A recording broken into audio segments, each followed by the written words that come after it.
সকাল ভোরে 4:37-এর দিকে আমরা একটা নাম্বার থেকে হোয়াটসঅ্যাপ নাম্বার থেকে আমাদের হজরত শাহজালাল আন্তর্জাতিক বিমানবন্দরে যে কন্ট্রোল রুম আছে সেই কন্ট্রোল রুমে একটা কল আসে যে আমাদের যে একটা ফ্লাইট আছে যেটা বাংলাদেশ বিমানের বোয়িং 787 ড্রিম লাইনার আপনার ওটার নাম হচ্ছে BG356 যেটা ইটালির রোম থেকে যাত্রা শুরু করে বাংলাদেশের দিকে আসছে। সেই বোমের ভিতরে কিছু এক্সপ্লোসিভ আছে এরকম একটা ইনফরমেশন হোয়াটসঅ্যাপ নাম্বারে আসে।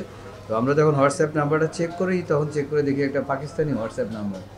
তো এই হোয়াটসঅ্যাপ নাম্বার চেক করার পর যখনই আমরা এটা জানতে পারি তখন আমাদের হজরত শাহজালাল আন্তর্জাতিক বিমানবন্দর ওনার কাছে ইনফরমেশনটা আসে। সঙ্গে সঙ্গে আমাদের কাছে ইনফরমেশনটা চলে আসে।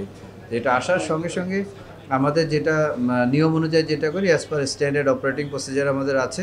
আপনারা জানেন আমরা বেশ কিছুদিন আগে এখানে একটা বড় একটা এক্সারসাইজ করেছিলাম বোম থ্রেটে এবং যে এক্সারসাইজ করেছিলাম সেই এক্সারসাইজটা আসলে প্রতি বছর 2 বছর পর আমরা করি। তো সেইটা আমাদের একটা স্ট্যান্ডার্ড অপারেটিং প্রসিজার আছে। সেই স্ট্যান্ডার্ড অপারেশন প্রসিজার অনুযায়ী আমরা ইওসি বলি, ইমার্জেন্সি অপারেশন সেন্টার। সেই ইমার্জেন্সি অপারেশন সেন্টার সঙ্গে সঙ্গে ওপেন করি এবং যারা আছে ওখানে বসে সঙ্গে সঙ্গে আমরা ডিসিশন নিই এটার ব্যাপারে ইমিডিয়েট ব্যবস্থা নেওয়ার জন্যে। এবং তৎক্ষণিক আমরা ব্যবস্থা নেওয়ার জন্য সমস্ত সংস্থা যারা এই এয়ারপোর্টের সিকিউরিটির সাথে রিলেটেড আছে তাদেরকে ইনফর্ম করি, ইনক্লুডিং বিমান বাহিনীকে ইনফর্ম করি। তো বিমান বাহিনী বেস যেহেতু আমাদের পাশে, আমরা দ্রুত সাপোর্ট পাই। তো জানার পর আমাদের আসলে কার্যক্রম তখনই শুরু হয়ে যায়। এবং আপনারা হয়তো এত সকালে হয়তো আপনাদেরকে আমরা বলে আসতে পারি নাই, বাট আমরা সকাল থেকে ওখানে দাঁড়িয়ে থেকে পুরো অপারেশনটা পরিচালনা করেছি। যে এয়ারক্রাফটটা আমাদের উপরে এসছে, আসার পর আমরা আগে যেসব এয়ারক্রাফট উপরে ছিল সমস্ত এয়ারক্রাফটগুলোকে আমরা পর্যায়ক্রমে অবতরণ করিয়েছি যাতে কোনো সমস্যা না, তাদের জন্য কোনো সমস্যা নয়। এবং সর্বশেষ এই বিমানটাকে আমাদের আকাশ থেকে সুন্দরভাবে অবতরণ করেছি। করার পর আমাদের যে স্ট্যান্ডার্ড অপারেটিং প্রসিজার অনুযায়ী আমরা সেই কাজটা করেছি।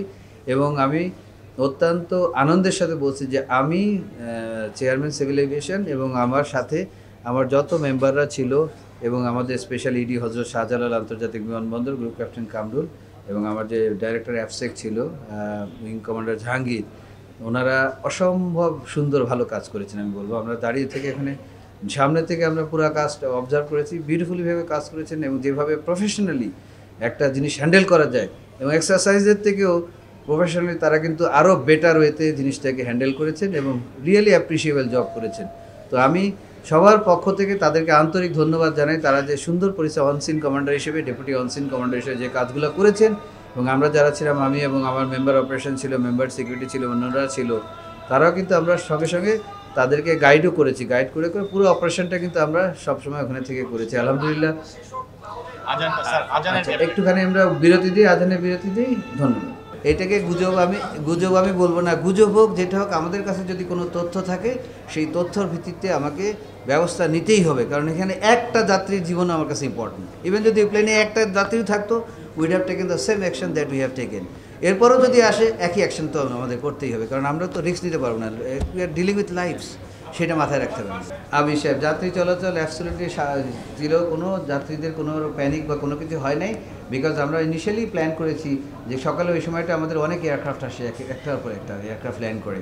তো আমাদের ওই সময় ভিজিবিলিটিও মোটামুটি আপনার 600 মিটার মানে উইদিন লিমিটে ছিল।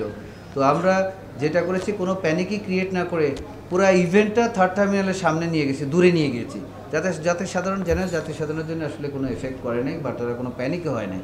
সো এই জিনিসটা আমরা করেছি যে ইন্টেনশনালি যেন কোনো এফেক্ট না হয়। প্রতিটা এয়ারক্রাফট ল্যান্ডিংয়েও এফেক্ট হয় না বলেছি। ওনারা এসছে একটার পর অল্প একটু হোল্ডিং দিয়ে বাকি সব এয়ারক্রাফটগুলো ল্যান্ড করে দিয়ে সেফ করে দিয়ে দেন আমরা এই এয়ারক্রাফটটাকে ল্যান্ড করেছি, সো দ্যাট আমরা উই গেট এনাফ টাইম যদি আল্লাহ না করুক যদি কোনো কিছু হতো। এবং আমাদের প্রথম ক্রাইটেরিয়া ছিল নামার পর যেভাবে হোক আমাদের যাত্রীদেরকে আগে সেভ করা, পরে তো আমরা সেটাই করেছি। অ্যাকচুয়ালি নামার পর যাত্রীদেরকে অতি দ্রুততার সাথে বের করে নিয়ে এসেছি, স্ক্রিনিং করে ওনাদেরকে গাড়িতে উঠায় এয়ারপোর্টে নিয়ে চলে এসেছি এবং তারপরে লাগেজগুলোতে দিয়েছি যাতে কোনো রকম কোনো মিসহ্যাপ যেন না হয় বা দুর্ঘটনা না ঘটে।